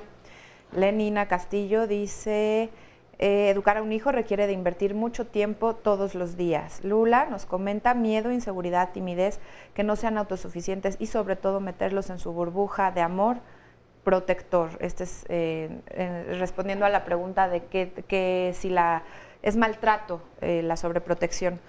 También nos dicen en otro Twitter, la historia familiar y actualmente las condiciones sociopolíticas del país determinan mucho de esta sobreprotección. También otro comentario dice, solo nosotros tenemos la obligación de soportar a nuestros hijos, no enviemos, fíjate, usa una palabra muy fea, a fastidiar el mundo, eduquemos. Nos dice Paloma Valerio que cree que la inseguridad de los propios padres es lo que hace que sean sobreprotectores. También Minoru, que siempre nos sigue y nos escribe, nos dejó varios comentarios. que tienen que ver también con la sobreprotección. En un momentito nada más que la localice porque nos dejó como Me avisas, 10 Sandy, y cuando los esté. estoy retuitando, Oye, pero tengo una que es una pregunta muy específica, se las leo. Noemí nos dice, mi hija tiene 14 años y está por entrar a la preparatoria. Siento un poco de intranquilidad y miedo porque desde el kinder siempre ha utilizado transporte escolar y ahora andará sola. ¿Qué puedo hacer para no sentirme así? Este miedo lo reportan varios papás cuando sus hijos llegan a cierta edad, puede ser el paso de secundaria a universidad o cuando ya se van de la primaria a la secundaria y pues piden algún adelante, consejo. Jessica, por favor. Yo creo que es esto que decíamos, estarlo preparando, ¿no? Yo recomendaría hacer una visita juntos, es decir, pues vamos juntos, vemos qué camión tienes que tomar, dónde te tienes que bajar, te fijas la parada, cómo te tienes que recorrer hasta el final para tocar el timbre. La siguiente vez, a lo mejor otra visita juntas, pero tú pagas, vamos a fingir que somos extraños y nos sentamos a lo mejor hasta en sitios separados. Ya para la siguiente, tanto mamá como hija ya están más confiados de las habilidades que cada uno tiene, de que sabe dónde bajarse, de que sabe qué hacer, de que sabe cómo tocar el timbre. Yo creo que si el temor es grande y a lo mejor no ha tenido la oportunidad de tener esas experiencias anteriormente, pues hay que prepararlo prepararse para ello. Pues Yo creo que eso es muy orientación importante. sexual. Sí, también. Que les damos orientación sexual, deberíamos darlo desde que son chiquititos, a diferentes niveles. Pero yo no sé si a la señora también le preocupa eso. Claro, una bola de truanes ahí en las secundarias y en las prepas que lo único que quieren es acostarse con las chavas, pero también hay chavas que lo único que quieren es acostarse con los chavos. Entonces, que le dé orientación en todos sentidos, estoy de acuerdo contigo. Y en que otra la parte protección también creo que eso del acoso sexual en el transporte público es un tema que a veces preocupa, pero que justo una de las estrategias que mantiene el acoso sexual es el temor que tiene la persona de decir, oye, hazte para allá, me estás haciendo sentir incómoda. Porque yo la verdad es que de las cosas más grandiosas que descubrí es el poder de la voz, ¿no? La primera vez que le dije a un tipo, oye, hazte para allá, automáticamente las señoras o las personas alrededor me dijeron, pásate para acá, hijita. Y la gente, contrario a lo que las creencias nos pueden, o los pensamientos catastróficos nos pueden dictar, la gente sí ayuda cuando uno alza la voz. Entonces, a lo mejor darle esas herramientas. La voz es importantísima. Ahora, yo quisiera que empezáramos, vamos a suponer que nos están viendo muchos papás que se acaban de dar cuenta que sobreprotegieron, ¿no? Y ya tienen hijos que son adolescentes o inclusive hijos adultos y que están viviendo esta situación. ¿Cómo ellos, qué cosas podrían empezar a hacer para poder ayudarle a su hijo pues, a tener regulación emocional, a empezar a ser un poquito más independiente? Ahorita imagínense que se dieron cuenta. ¿Qué les podríamos decir? ¿Qué pueden empezar a hacer? Primero vamos a preguntarnos el por qué, ¿no? Yo creo que esta sencilla palabra, el preguntarnos el por qué, nos puede dar como mucha luz. Otra palabra, pues, es el para qué, ¿no? O sea, ¿por qué estoy sobreprotegiendo y para qué estoy sobreprotegiendo? Vamos a tomar en cuenta mucho esta generación actual que nosotros nos toca ser papás. Ahorita estamos hablando de pues, los 70s, 80s, ahorita somos los padres actualmente. ¿Qué es lo que sucede? Que estamos en medio, somos como una generación muy obediente. Obedecíamos primero a los papás, con una mirada, ¿sí? Y ahora somos padres obedientes de los hijos. Esta condición nos lleva a pensar que, pues evidentemente, para los hijos, pues ahorita ya son hijos tiranos, son hijos dominantes, pocos límites, pocas reglas, etc. Pero nosotros, ¿qué hemos estado haciendo también? ¿Por qué ese temor a que el hijo nos rechace o nos castigue o nos limite, ¿no? Entonces, obviamente, al sentirnos así, pues entonces sobrecompensamos. No me regañes, no te enojes conmigo, mira, vamos a hacer esto, pero te doy y te sobreprotejo. La sobreprotección también es darle y colmar. Claro, económicamente también. Por supuesto, ¿no? Económica, familiar, social, etcétera, etcétera, ¿no? Yo recomendaría dos cosas. La primera es no terminar el programa y decir, ahora me la paga y le cobro todas las que le di porque lo hice muy mal y entonces me convierto en justamente todo lo contrario. Creo que hay que tratar de detectar, si ya me di cuenta, tratar de detectar cuáles son las áreas en donde estoy siendo más sobreprotector, porque tampoco es que cuando se es sobreprotector se es en todo. Hay cosas que sí las estamos haciendo bien y hay áreas en donde se me está pasando la mano. En esas áreas yo pensaría cuáles son las que si empiezo a entrenar a mi hijo para ya dejar de sobreprotegerlo y darle chance de que haga, corremos menos riesgos y menos peligros. Porque sería un error pasar, como en el caso que acababas de mencionar, se iba en transporte escolar y entonces, pues ya de hoy para mañana se va en camión sola y tiene que indagar todo sola. Que aparte eso sucede mucho, ¿verdad, Rosario? O sea, de repente es como una contradicción muy fuerte que hemos visto en el transcurso del tiempo. De repente es esta sobreprotección. Ah, bueno, ya entraste a la prepa, bye. Ya, adiós. O ya, ahora a la universidad, adiós. Así es. Y de repente aquel niño que estuvo en un capelo durante No todo sabe este ni tiempo, cómo. sí de repente lo sueltan así, ¿no? Y entonces queda más expuesto al riesgo. Claro, Aunque tenga la edad, claro. queda más expuesto al riesgo porque hay mucha torpeza en el proceso. Por ejemplo, en ese proceso, ¿cómo ayudarles a no tener pensamientos catastróficos? Porque pues desde niños se lo estuvieron diciendo, el mundo es horrible, es peligroso, hay violencia, te van a violar, te van a robar, te van a secuestrar y de repente, ya vete a la prepa solo. ¿Qué tal que les preguntamos su opinión? ¿Qué tal que les preguntamos, mira, ahora te vas a ir en el transporte público, antes estabas en el transporte escolar, ¿qué piensas tú? ¿Cómo te sientes? ¿Qué onda? ¿Sí? Más o menos cuáles son los planes que tienes como para llegar a un sitio y regresar. ¿Y ¿no? cómo lo vamos a ir haciendo? A lo mejor supuesto. las 2 primeras semanas te voy a acompañar, luego nada más te acompaño 2 veces de la semana, el día que sales un poco más tarde y que tienes temores ante ciertas cosas. Y entonces voy haciendo un proceso en el que voy soltando poco a poco. Todo lo que no hice a lo mejor en los últimos 15 años, voy a necesitar ir haciéndolo, pero tengo claro hacia dónde me quiero dirigir, a dónde quiero llegar y en cuánto tiempo lo vamos a lograr, ¿no? De tal manera que se vaya dando un poco por temas, por áreas, y vaya ganando la seguridad y la certeza de habilidades que se van desarrollando, ¿no? Y entonces tener cuidado, porque si no van a botar todo de entrada y eso también es un desbalance absoluto. Claro, por supuesto, Saúl. Yo creo que lo primero, a ver, yo no puedo resolver un problema que tengo si no acepto que tengo un problema. Claro. Así de fácil, estoy de acuerdo con todo absolutamente que dijeron. Tenemos que tener mucho cuidado con algo que se llama reforzamiento. Reforzar es promover una actitud o una actividad. Diario reforzamos positiva y negativamente. Positivamente quiere decir promover una actitud o una actividad que sí queremos que siga sucediendo. Y negativamente es promover una actitud o una actividad que no queremos que siga sucediendo. Y regresando a lo primero que dije, si tenemos una esposa o un esposo que creemos que está sobreprotegiendo, pues hagámoselo ver. Porque si yo me salgo y me voy a mi trabajo con tal de no tener bronca con mi esposa, ya no le digo que está sobreprotegiendo, pues ella va a seguir sobreprotegiendo. Y yo estaría cometiendo un reforzamiento negativo. Entonces, regresando al punto es, si nos damos cuenta que tenemos un problema, si reconocemos, vamos a poder solucionarlo. Si tenemos que hacer que otro se dé cuenta que tiene un problema, vamos a hacérselo ver también. Muy bien, vámonos a un corte, en un momentito regresamos. Bien. Gracias por continuar con nosotros. Ya estamos casi por terminar el programa del día de hoy. Hemos recibido muchísimos comentarios.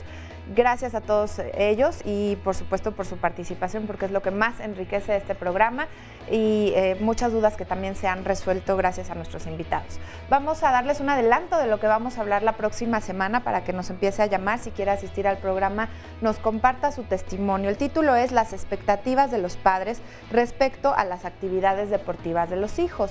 Ahí tiene un tanto que ver con lo que hemos hablado hoy, ¿no? ¿Qué esperamos de nuestros hijos? ¿Cómo los vemos? Y a veces no necesariamente lo que nosotros esperamos de ellos o queremos que sean campeones en tal o cual actividad es lo que ellos quieren o lo que ellos necesitan. Por eso es importante analizarlo. Todos sabemos que la actividad física es muy importante en la infancia, es necesaria y que, bueno, practicar algún deporte es bueno para la salud emocional, para la salud física.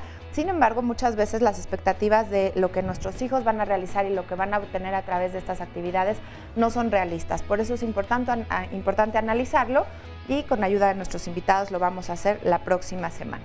No se lo pierda y vamos a continuar. Nosotros vamos a ver un resumen de lo que ya se dijo. La sobreprotección como tal pues no es que que sea algo nuevo, pero No. sí se ha estado incrementando en ciertas medidas a partir de lo cultural. Por la violencia que tenemos, a veces los cuidamos de más o no les explicamos o los dejamos como que entiendan solos. No hay que ser claros y concisos de qué les explicamos. No les decimos mentiras, pero les explicamos de acuerdo a su edad. Cuando vivimos en un ambiente más violento, ¿qué tendríamos que aumentar? ¿La sobreprotección o las habilidades de cuidado de la persona? Sí, Lo que tiene que aumentar no es la imposibilidad para vivir la vida, sino las medidas de cuidado para vivir la vida. Tenemos que ir haciendo una evaluación en todo el contexto para poder saber lo que en un comportamiento para un niño sería sobreprotegerlo, en otro niño no es sobreprotegerlo, es cuidarlo. ¿Cuál es la invitación siempre para los papás? Sean conscientes de que el gran amor que les genera sus hijos en automático trae en el paquete un punto ciego. La sobreprotección implica cierto rechazo hacia ahí, ¿no? Entonces habrá que pensar si empecé a rechazarlos de un inicio y esto lo voy a sobreproteger en cuanto a se vuelven como niños tiranos, niños, etcétera, etcétera. La ansiedad finalmente es ante la incapacidad de resolver ciertas situaciones que se me presentan como conflictos. Entonces me vuelvo poco tolerante a la frustración, a la demora, etcétera, etcétera, porque necesito ese otro que me diga qué hacer. El temor es grande y a lo mejor no ha tenido la oportunidad de tener esas experiencias anteriormente, pues hay que prepararse para ello. La gente cree que tomándose una pastillita para la ansiedad, se llaman ansiolíticos, ya con eso ya la hizo. No, la verdad es que la pastillita le ayuda en el momento, pero no le enseña a resolver el problema que no está pudiendo resolver. Bueno, pues ya estamos de regreso y tenemos muchos comentarios que Sandy nos va a leer para entonces ya entrar a las conclusiones. Adelante, mis amigos. Así es, nos dicen aquí en el Twitter, a falta de estructura para enseñar a niños cómo lidiar con sus problemas desde la escuela o delegar maestros, su sobreprotección es grave. Yo he escuchado la expresión, mi hijo tiene mucha madre, y por ello se dan permiso de intervenir los padres en los pleitos, pone entre comillas, escolares, o lidiar incluso con la autoridad escolar. También nos dice, niño sobreprotegido es equivalente a adultos de bajo nivel de decisión, inseguros, sin ensayo y error, trabajados, y de esta manera dice regándola, usa esta palabra, en grande. Isabel de la Cruz dice, tuve a mi primer hijo a los 20 años y como mi jornada laboral era muy extensa, se me hacía fácil molerle la comida al niño, hacer todo por él. El biberón lo dejó hasta los 5 años y su papá hasta los 6 le daba de comer en la boca. Él no sabía qué era masticar y hasta la tarea yo se la hacía. Hasta los 9 años empezó a comer comida normal. Posteriormente tuve otro bebé, me salí de trabajar y al ver que no hacía nada mi hijo mayor, yo me desesperaba y le empecé a pegar cuando la responsabilidad era mía. Mi hijo, el chico, es todo lo contrario, actualmente tiene 14 años y veo que es muy dependiente. Me siento muy culpable, ya se habló un poquito de la culpa, pero para que nos ayuden ahorita a resolverle a ella. Eduardo Álvarez dice si pudieran hacer un comentario los especialistas acerca de que la sobreprotección muchas veces pudiera ser considerada también como una forma de castración. También nos dice Maggie, tengo una hija a la que sobreprotegí mucho, a ella le faltó atención y comunicación conmigo.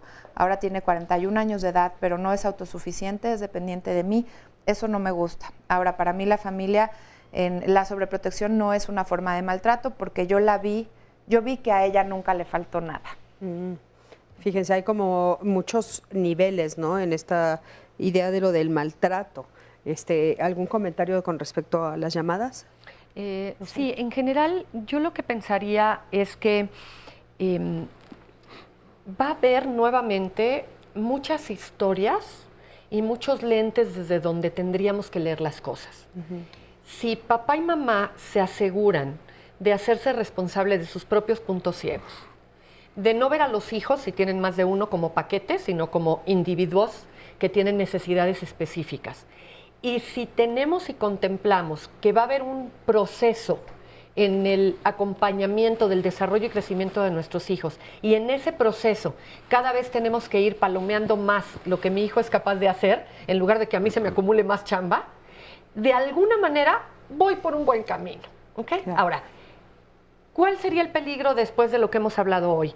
Querer caer en la perfección absoluta. Por eso yo tengo un poco de rollo con el tema de meter la sobreprotección como un solo paraguas que abarca todos los comportamientos de mi hijo y entonces lo sobreprotejo en todo, porque rara vez he encontrado gente que de verdad sobreproteja en todo. Y cuando sobreprotegen lo hacen por áreas. Y dependiendo del nivel o de la etapa de vida que se está viviendo, hay papás que tienden a ser sobreprotectores con niños muy chiquitos. Pero cuando ya el niño tiene 5 o 6 añitos, como que ya empiezan a sentirse cómodos. Hay quienes protegen solo o sobreprotegen solo con respecto a la escuela y entonces hasta la tarea le hacen, por ejemplo. Pero en relación a otros temas, no sobreprotegen. Comentario de esta mamá, ¿no? Por ejemplo, que dice, bueno, regreso a trabajar, ella no lo hace pensando en que lo está sobreprotegiendo, sino en cómo le hago para ser más eficiente y práctica, ¿no? Sustituir el hecho de que yo no estoy. Y de repente pues, se da cuenta que realmente... Que por ahí no va. Por ahí no va, ¿no? Pero se está hablando de un niño ya de 9 años. Y siempre hay manera de soltar. Mientras no soltemos de sopetón, como decíamos hace rato, ¿no? Sí, siempre hay maneras de ir soltando y de ir acomodando y de ir reeducando la manera en la que yo también estoy siendo mamá o papá. Y no es que ir a terapia sea lo mejor que existe en el mundo, pero a veces no tenemos elementos para resolverlo solos, necesitamos que alguien nos ayude. Todos en alguna época de nuestra vida necesitamos que alguien, un externo, nos eche la mano. Llámese el padre, el rabino, el tutor, quien sea.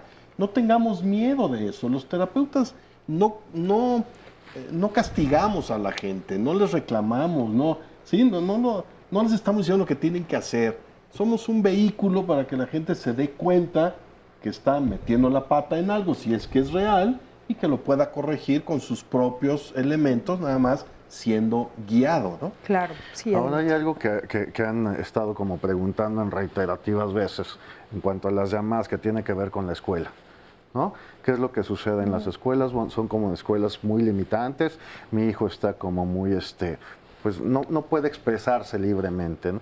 Digo, si dentro de casa cada quien come a la hora que quiere y en donde quiere y está abajo de la mesa el niño, yo no le digo nada, pues evidentemente esto se va a repetir en el colegio. Claro que el colegio va a ser el que está limitando la libertad de expresión de mi hijo. Entonces, ahí sí hay un encuentro ahí entre mi propio pensamiento y una institución como autoridad. Si yo no le pongo límites al niño desde casa, pues en el afuera tampoco se va a poder, porque no los conoce, simple y sencillamente. Entonces, lo que se trata aquí es, tanto instituciones como padres de familia, como en algunos casos los especialistas, pues se trata de trabajar en conjunto, pero primero ubicar qué es lo que está sucediendo, ¿no? Claro. Yo les digo mucho a mis pacientes que parte de la tarea de la familia es preparar a los hijos para, usando analogía de aves, ¿no? Para poder volar.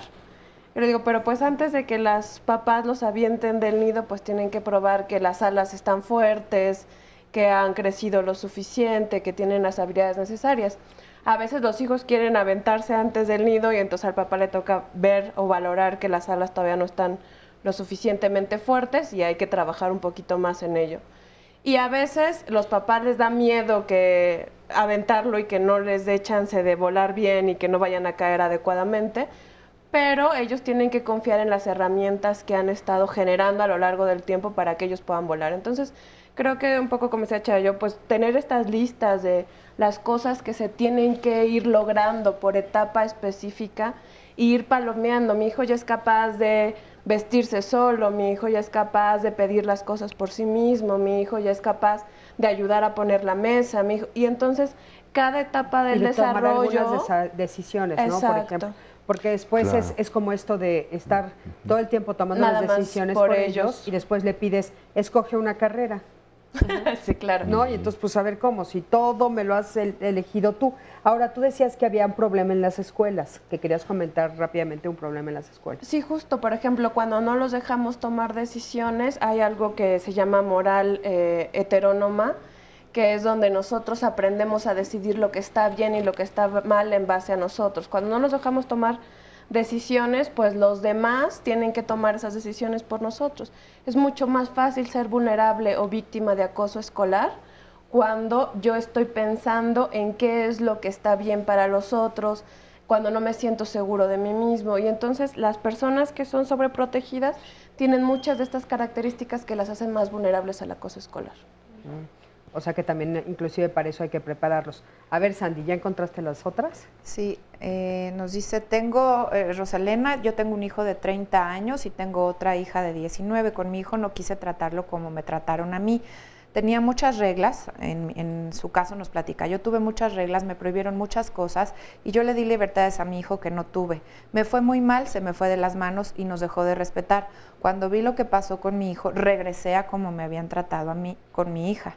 Le puse muchas reglas, fui muy dura con ella y ahora mi hija estudia medicina y quiere ser piloto.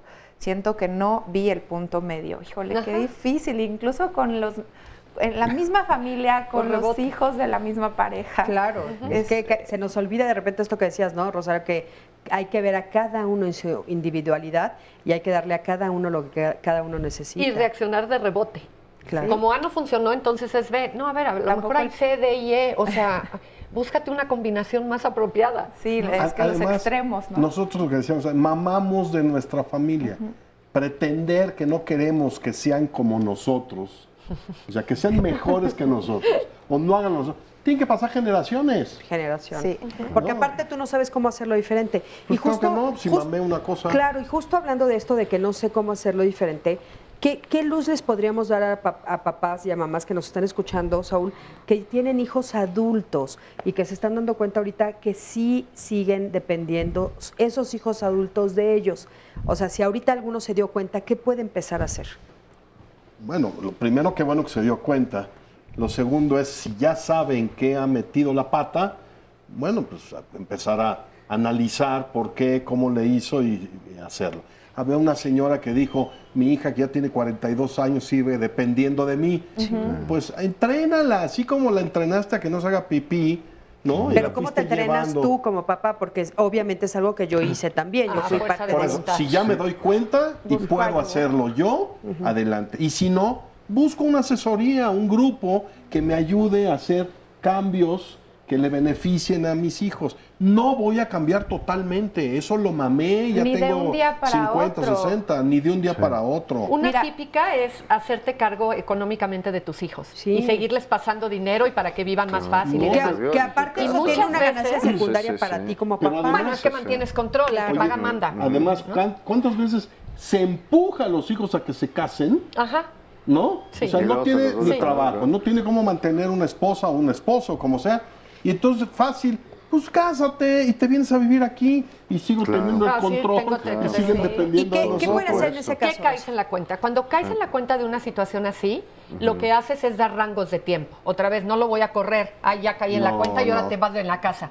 Pero te empiezo a dar planteamientos en donde te digo, mira, los próximos 6 meses te voy a apoyar como te he venido apoyando. Después de eso, en 3 meses te voy a apoyar con el 50% de lo que te había apoyado. Los otros 3 meses voy a retirar el apoyo. Tienes de aquí a 1 año para buscar cómo te las en dónde vives, qué es lo que hay. Hay un lapso de tiempo y voy a ir regulando. De aquí a 1 año, tú ya estás parado en otro lugar, mi rey, y yo, pues a pechugo, como se dice por ahí. Y yo insisto como mucho en las ganancias secundarias también. Sí, el hecho claro. de retener un hijo después de los 30, 20 y tantos, 40 y tantos años, pues qué ganancia secundaria va a tener a mí como padre. Ya viene el encuentro con esta señora que, bueno, pasamos 30 años de la vida triangulando a los hijos, ¿no? Porque es más fácil estar observando al chavito o a la chavita antes que observarnos nosotros dos.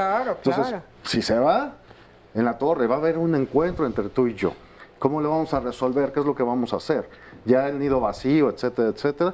Se van los hijos, ¿ahora qué hacemos? Entonces mejor, es más fácil seguir triangulando, aunque tengan 30 y tantos años o 40 y tantos años, para no encontrarme con esa realidad actual que me produce tanta angustia y ansiedad, que dejarlos ir. O soledad, ¿no? porque ya no hay O pareja. soledad, y cuando ya no hay entonces, pareja, en el caso de que ¿qué va a ya no pasar exista, conmigo? ¿no? Sí, Saúl. Me vuelvo innecesario, perdón. El otro día caí en la cuenta que yo no soy prioridad para nadie. Y primero dije, uy, y después dije, felicidades, mano. La prioridad para tus hijos deben ser sus esposos y sus hijos, ¿no? ¿Sí? Sí, claro. La prioridad para tus pacientes pues debe ser, pues, también propia su vida. esposo, sus hijos. Entonces, el no ser yo prioridad para nadie suena ilógico, me hace sentir bien, quiere decir que he hecho las cosas razonablemente bien, porque nadie las hacemos perfectas. Tenemos que entrenarnos para eso. Nos vamos a quedar solitos con la pareja, que si no fuimos pareja, no fuimos amigos, y no tenemos cosas que hablar en común más que los hijos, pues ya la molamos. Y si no tenemos pareja, por X razón, tengo que tener mis propias cosas. Y ser yo mi propia prioridad. Y ser mi prioridad. Claro. Tenemos sí que ser egoístas, no en un grado superlativo, pero primero tengo que pensar en mí. Si yo estoy bien, los que están alrededor de mí tienen chance de estar bien. Claro. Y te van a querer cerca. Así es. Y si no te van a querer cerca. Claro, por supuesto. Oye, mira, un Sandy. último mensaje que nos dejan en Twitter. Los hijos no hacen lo que les dices, hacen lo que te ven hacer a ti. Por esa razón, ten cuidado del ejemplo que les des. Sí, eso es bien importante. Mamamos de nuestros padres. Claro, oigan, pues bueno, muchísimas gracias a los 4 por haber estado aquí, de veras gracias por compartirnos lo que ustedes saben, gracias al público por haber venido, gracias a ti que siempre estás del otro lado de la pantalla, yo soy Cristina Jauregui, gracias mi Sandy, nos vemos la próxima semana, hasta luego, aquí en Diálogos en Confianza.